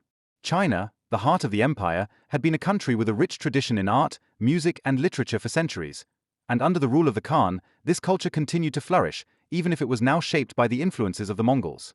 Marco, who himself came from Venice, a city that was proud of its art and crafts, could draw comparisons and was impressed by the depth and sophistication he experienced in the East. His descriptions show that he had a keen eye for beauty and that he understood how much art and culture could be an expression of the greatness of an empire. Marco was particularly struck by the visual arts. He saw paintings that were not only decorative, but full of symbolism and philosophical depth. Chinese painting did not simply depict the visible world, but sought to capture its inner harmony and the interplay of man and nature. Landscapes with mountains, rivers, trees, and small human figures lost in the vastness conveyed a worldview that aimed at balance. For Marco, who was familiar with European art that was more influenced by religion and figurative representation, this was a completely new approach to images. He understood that art was not only a decoration here, but a form of thought and philosophy. He was also deeply impressed by the architecture. The palaces of the Khan, the temples, and the bridges that he saw were structures of a size and beauty that seemed to him like a fairy tale. He was particularly fascinated by the curved roofs, the richly decorated carvings, and the use of colors. He saw temple complexes that were in harmonious relationship with nature, gardens designed with ponds, pavilions, and carefully placed plants, and he understood that architecture in this culture was not only a function but also an expression of a cosmic order. Another field that filled Marco with amazement was music. Musicians from all parts of the empire were gathered at the court of the Khan, and at festivals and ceremonies sounds were heard that Marco had never heard before. Chinese instruments such as the guqin, a kind of zither, or the pipa, a lute, produced sounds that were strange to European ears, but at the same time fascinating. He heard drums, flutes, and chimes creating an atmosphere of solemnity and grandeur. Music was not just entertainment at court, but part of political and religious life. It accompanied rituals, festivals, and receptions and served to symbolize the harmony of order. Marco understood that music had a deeper meaning here than he knew it from Europe. Theater and the performing arts also played an important role. Marco reported on performances in which dancers, acrobats, and actors performed. He saw plays that told stories from history and mythology, and he was impressed by the professionalism and effort that went into such performances. He was particularly fascinated by acrobatics, in which people performed seemingly impossible feats. For him, this was not just entertainment, but an expression of a culture that valued body control and discipline. Literature was another field that amazed Marco. He was used to books in Europe being painstakingly copied by hand by monks and that only a few people had access to such writings at all. In China, however, he saw books being printed and distributed in greater numbers. Works of philosophy, history, and poetry were widely distributed, and the scholars of the empire placed great emphasis on education and literature. The Confucian classics in particular played a central role, as they were not only considered literature, but also the basis of the moral and political order. Marco understood that writing and literature were not just a privilege of a few, but a foundation of society. He also encountered forms of light literature, stories, and poems that circulated in the cities. Stories of heroes, lovers, and adventures inspired people, and poems were a way of expressing thoughts and feelings that also had great meaning in everyday life. Marco was impressed by the ease with which people quoted verses or wrote their own verses, and he realized that literature was deeply embedded in the life of society here. Another aspect that caught Marco's eye was the role of calligraphy. For the Chinese, writing was not only a means of communication, but also an art form. Beautifully written signs were considered an expression of education, character, and inner harmony. Marco saw scrolls on which texts were written in elaborate forms with brush and ink, and he understood that this was an art that had no equivalent in Europe. For him, this was an indication that culture in China was based on a combination of knowledge, aesthetics, and philosophy. However, the cultural diversity at the court of the Khan went far beyond China. Because the Mongol Empire was so large, people from India, Persia, Central Asia, and even Europe gathered here. Persian poets, Indian musicians, Arab scholars, all these voices contributed to an atmosphere that Marco found unique. He experienced how cultures came into contact with each other, influenced each other, and created something new together. For him, this was a cosmos in which the world was depicted in miniature. The festivals that Marco witnessed were also cultural highlights. He described New Year celebrations in which entire cities were lit up with lanterns, fireworks lit up the sky, and music, dance, and theater filled the streets. Such festivals were not only pleasures, but an expression of the power and prosperity of the empire. They showed that the Khan ruled not only militarily but also culturally over a world richer than Marco had ever seen before. For Marco, the encounter with art, music, and literature in the kingdom of the Khan was more than just a collection of exotic impressions. It changed his understanding of culture itself. He realized that beauty and expression were not tied to Europe, but that other civilizations had developed their own, profound forms. This realization made him an unusually open and respectful observer, whose reports were so valuable precisely for this reason. By the end of his years in China, Marco had not only gained political and economic experience, but also received a cultural education that shaped him for life. The art, music, and literature of the East had shown him that the world was more diverse, deeper, and richer than his youth in Venice suggested. It was this cultural dimension that made his account so vivid and that gave Europe an idea that Asia was not only a land of riches, but also a high culture. Chapter 17. Power and Rule, Kublai Khan as Ruler and Visionary. When Marco Polo spent his years at the court of Kublai Khan, he met a ruler who impressed not only with the size of his empire, but also with his way of exercising power. Kublai Khan was the grandson of the legendary Genghis Khan, who had laid the foundation for the largest contiguous empire in human history. But unlike his grandfather, whose fame was based primarily on conquest and military toughness, Kublai understood that rule could not be secured with the sword alone. He was not only a conqueror, but also a politician, an organizer, and, in many respects, a visionary who tried to integrate the different peoples and cultures of his empire into one order. For Marco, who was able to observe him up close, Kublai was the epitome of a universal ruler. The power of the Khan was first manifested in his outward appearance and in the ceremonial of the court. Marco describes him as a handsome man, full of dignity and charisma even in old age. He rarely appeared without the splendor of his insignia, accompanied by bodyguards, officials, and priests who emphasized his special position. Audiences were strictly regulated, visitors had to show deep reverence, and every gesture was designed to illustrate the uniqueness of the ruler. But behind this staging was a man who listened attentively, who asked questions, and who showed a genuine interest in the affairs of his empire. Marco felt that Kublai was not just a symbol, but an active designer.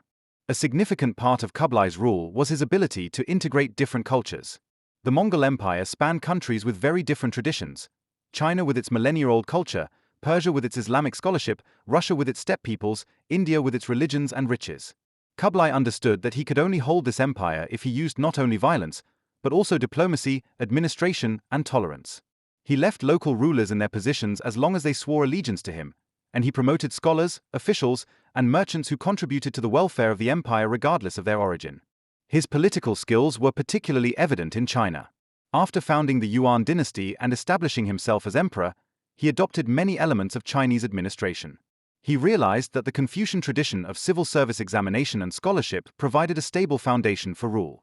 Therefore, he integrated Chinese officials into his administration, even though he always ensured that Mongolians and other foreigners remained in key positions to form a counterweight.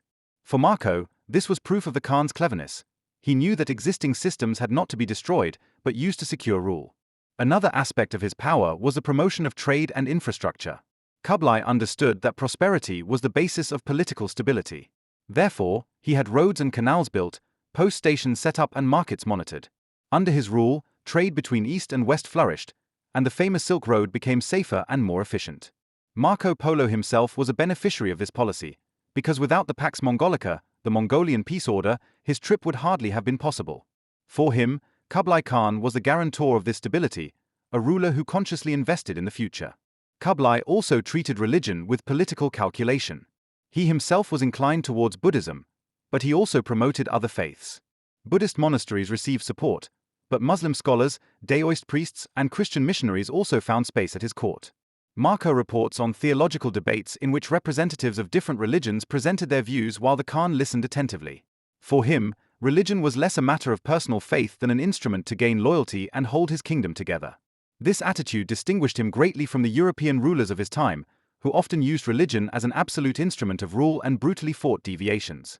However, Kublai was not only a ruler of integration, but also a visionary who created something new. He moved the seat of government to Khanbaliq, today's Beijing, and made the city a center of politics, culture, and business. Under his rule, Beijing developed into a metropolis that Marco Polo described as the largest and most beautiful city he had ever seen. Palaces, temples, markets, and residential districts testified to a planning that went far beyond what European cities of his time could offer. But Kublai's rule was not free of problems. His military ventures, especially the attempts to conquer Japan and parts of Southeast Asia, ended in defeat. The fleets he sent against Japan were destroyed by typhoons, which went down in history as the kamikaze, divine wind. He also encountered resistance in Vietnam and Java, which wore down his armies. These defeats showed the limits of his power and the difficulty of controlling an empire of such size. Marco Polo, however, was less interested in the military failures than in the successes of his rule at home. Another weak point was the administration of the enormous empire. Despite all efforts for order and efficiency, it was impossible to control every corner. Corruption and abuse of power were widespread, and not all officials were as loyal as Kublai wished. Marco, who admired the structures, also saw these problems and realized that even the smartest organization could fail because of human weaknesses. Despite these difficulties, Kublai Khan remained for Marco the embodiment of a ruler greater than most kings of Europe. He combined military strength, political wisdom, and cultural openness in a way that was unique for his time. Marco portrayed him not only as a ruler, but as a visionary who tried to create a world order in which trade, knowledge, and culture were intertwined. For Marco himself, the proximity to Kublai was an experience that had a deep impact on him. He saw how this ruler made decisions, how he talked to advisors, how he celebrated festivals, and how he directed his empire. All this gave him an image of power that was different from what he knew from Europe. There, power was often fragmented, divided between kings, princes, and the church. Here, on the other hand, he experienced a man who actually held the reins in his hand and led an empire that was bigger than anything Europe had to offer. When Marco later returned to Europe and wrote down his experiences, Kublai Khan remained the central image of his story. For him, he was not just a ruler, but the symbol of a world that was bigger, richer, and more complex than most of his compatriots could imagine. For Marco, Kublai Khan was the epitome of power and domination, but also a role model for how visions could become reality. Chapter 18. The Long Way Back, Preparation and Farewell to the Court. After many years in Kublai Khan's service, the time came for the Polos to think about returning to Venice. It was a decision that was not easy to make, because on the one hand they had found prestige, wealth, and security in the court of the Khan, and on the other hand they were drawn back to their homeland, to their family and their roots. Marco, who had come to China as a young man and had now spent the best years of his youth there, was faced with a deep inner conflict. On the one hand, he was fascinated by the size of the empire, by the tasks he had been given, and by the opportunities that were offered to him. But on the other hand, he knew that he remained a stranger whose home was elsewhere. The decision to return was ultimately facilitated by external circumstances. Kublai Khan had grown old in the meantime, and his succession seemed uncertain. The power struggles within the Mongol elite intensified, and the stability of the empire began to show the first cracks. Marco and his family realized that their privileged position at court was inextricably linked to Kublai Khan as a person. If he died, there was a danger that new rulers would distrust them. Therefore, it seemed wiser to leave the court, as long as it could be done with the honor and consent of the Khan. A happy coincidence offered the opportunity for departure. The Khan of Persia, a relative of Kublai Khan, had died, and a princess from China had to be brought to his successor to ensure the dynastic connection between the two empires.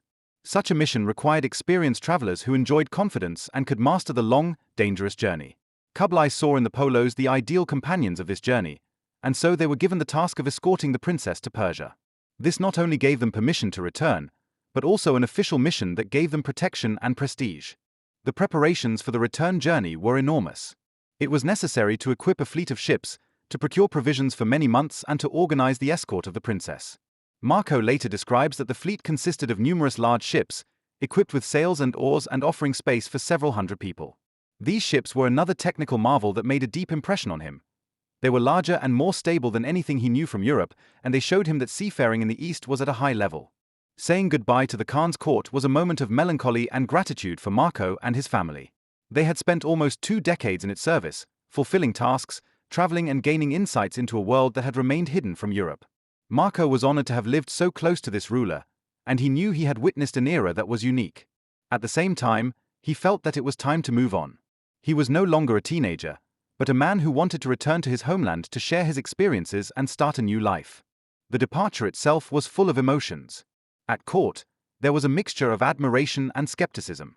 Some regretted the departure of the strangers who had been part of the court for so long.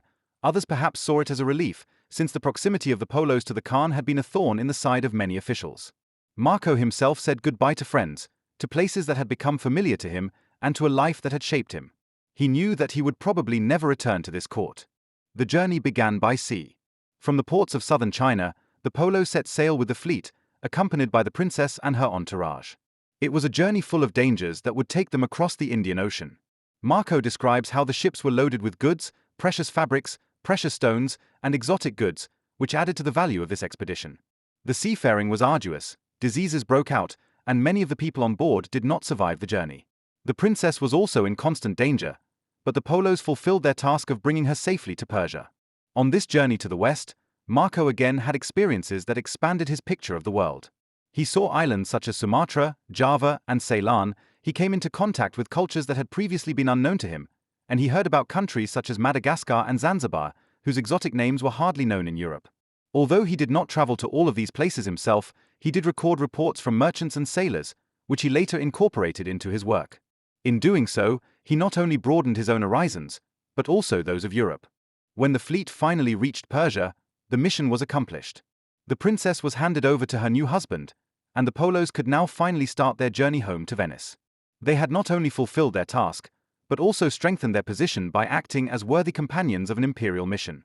But the road to Europe was still long, and it led them again through regions they had already crossed once. For Marco, saying goodbye to the Khan's realm was a farewell to a world that had shaped him in his youth and made him the man he was now. He took with him memories that would never leave him. The splendor of the court, the diversity of religions, the wonders of technology, the riches of trade. He wanted to pass on all this in his homeland, and he knew that his stories would evoke amazement, disbelief, and admiration. For Marco, the return was not only a geographical movement, but also an inner transition. He left the farm where he had spent almost 20 years of his life and returned to a world he had left as a child. He knew that he was now different, shaped by an experience that hardly any other European could share. The long way back was not only a journey through countries and seas, but also a journey back to oneself, to one's roots and to a new task, mediation between the worlds. Chapter 19. Return to Venice, Strangeness and New Beginnings. When the Polos reached their home in Venice again after almost a quarter of a century, it was a moment full of expectations, surprises and inner turmoil. Marco, who had left as a teenager, now returned as a man, rich in experiences, with memories of distant countries, people and cultures, but at the same time a stranger in the city that had once been his home. The return was not a smooth transition, but a deep cut in his life. For while he himself had matured and changed, Venice had also changed, and there was now a distance between him and his homeland that could not only be measured in kilometers. The homecoming was anything but triumphant. The Polos were rich in knowledge, but their outward appearance hardly showed this. They wore worn-out clothes, their luggage was sparse, and after the long years of travel they looked more like adventurous strangers than respectable citizens. It is said that even her relatives did not recognize her at first and doubted whether these were really the missing members of the Polo family. Only when they showed the precious gems and treasures they had brought with them from the East in a solemn act did the doubt disappear. In the folds of their clothes and in the hems of their pockets they had hidden rubies, sapphires, and diamonds, which they had acquired on their journey home or received as gifts. These treasures were proof of the truth of her incredible story. But even though the material recognition soon gave them prestige again, Marco was left with a feeling of alienation. Venice was no longer the city of his youth. In his absence, political structures had changed, family ties loosened and friendships dissolved. Many of the people he had known as a child were no longer alive or had grown old. He himself was no longer the young man of old, but one who had seen the world and was now trying to gain a foothold in a closer, more familiar environment. Venetian society did take up the Polos again, but they did so with a mixture of admiration and skepticism. On the one hand, people were amazed at the stories Marco told, but on the other hand, they doubted their truth. That there should be an empire that was bigger and richer than all the known countries of Europe seemed incredible to many. The reports of paper money, coal as fuel, gunpowder, huge cities, and magnificent palaces sounded like fairy tales. Marco soon had to put up with ridicule as someone who mixed truth with fantasy. This would later earn him the nickname Illinois Million, because his stories were considered exaggerated beyond measure. Despite the doubts, some in Venice recognized the value of his experiences. Traders saw him as a man who had knowledge of distant markets and trade routes. Politicians and diplomats appreciated his knowledge of Asia, which remained a mysterious world for Europe. For Marco, this was an opportunity to reposition himself. He was not only a returnee, but also a mediator between cultures, a man who built bridges between East and West. But arriving in Venice was not without difficulties. Marco had to learn to fit back into a society that was much narrower than the world he had left. The splendor of Kublai Khan's court, the diversity of religions and the wonders of technology contrasted with the everyday life of a merchant republic that was rich and powerful, but in many ways remained conservative. For Marco, this meant constant adaptation. He had to make an effort to make his experiences understandable, and he had to accept that not everyone was willing to believe his reports. His personal life after his return was also marked by new beginnings. Marco, who had grown up in Asia, now had to build his own life in Venice. Little is known about his family circumstances after his return, but it is likely that he sought connections in the city to secure his reputation and position. He was rich enough not to have to worry about his daily livelihood, but he also had to redefine his place in society. A drastic experience after his return was the war between Venice and Genoa. Marco got caught up in the turmoil of this conflict and was finally captured in Genoa. There he spent several years in captivity, a time that was to become a turning point for him. For it was here that he began to tell his experiences systematically, no longer just as oral reports in a convivial atmosphere, but as the basis for a work that was to last through the centuries. The writer Rustic Hello da Pisa, who was also in captivity, wrote down Marco's stories, and thus the Book of Miracles was created, which gave Europe its first comprehensive view of Asia. The return to Venice was therefore not only a geographical homecoming, but the beginning of a new phase of life. Marco was no longer the adventurer and envoy, but now a storyteller, a chronicler and, in a way, a teacher. His knowledge of Asia, his experiences at the court of the Khan, and his observations of technology, culture, and trade now became a treasure for him to pass on, even if not everyone was willing to accept him. For Marco himself, the return remained ambivalent. On the one hand, he had found his home again. He was part of his family and his city. On the other hand, he knew that a part of him would always remain far away. The years at the court of the Khan had shaped him, and he carried images, memories, and experiences that distinguished him from most of his fellow citizens. This inner strangeness made him a man between worlds, a traveler who never quite arrived, but always stayed on the road for a while, even in his homeland.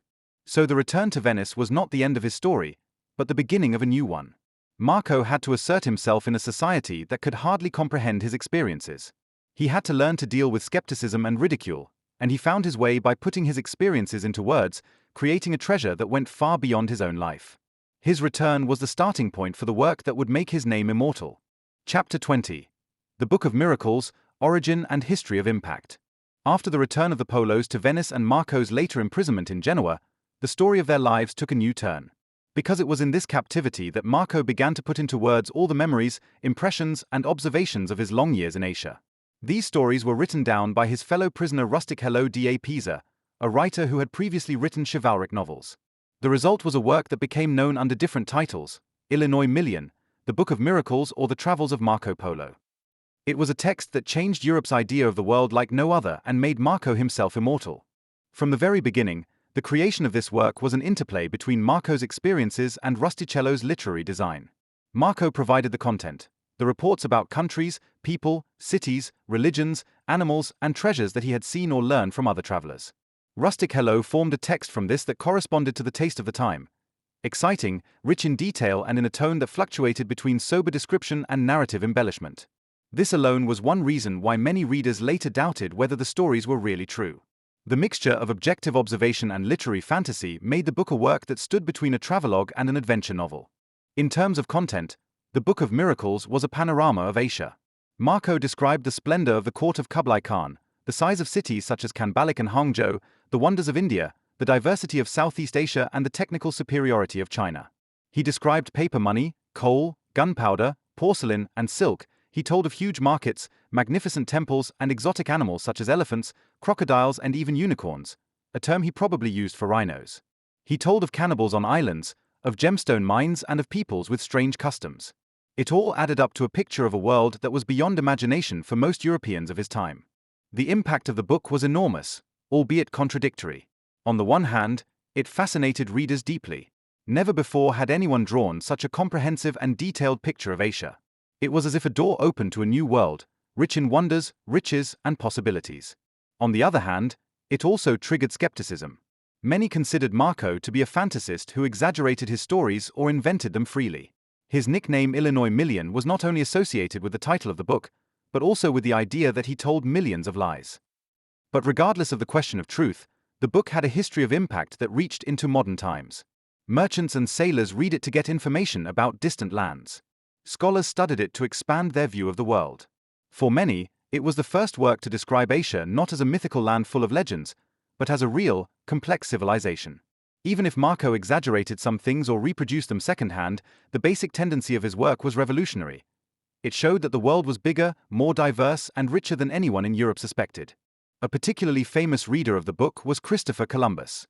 He owned one with marginal notes, and he was inspired by Marco's descriptions as he sailed west to find a sea route to Asia. Columbus believed that he could reach the lands Marco had described, and that the riches that Europe coveted awaited there. Thus, the Book of Miracles indirectly became one of the triggers of the great voyages of discovery that changed world history. Marco's work also left its mark on cartography. Mapmakers used his descriptions to draw countries, cities, and trade routes that had previously been unknown. Some maps from the 14th and 15th centuries show Asia in a wealth of detail that comes directly from Marco's descriptions. In doing so, he contributed to Europe gradually being able to form a more realistic picture of the world, even if much remained inaccurate. But the impact of his book was not only positive.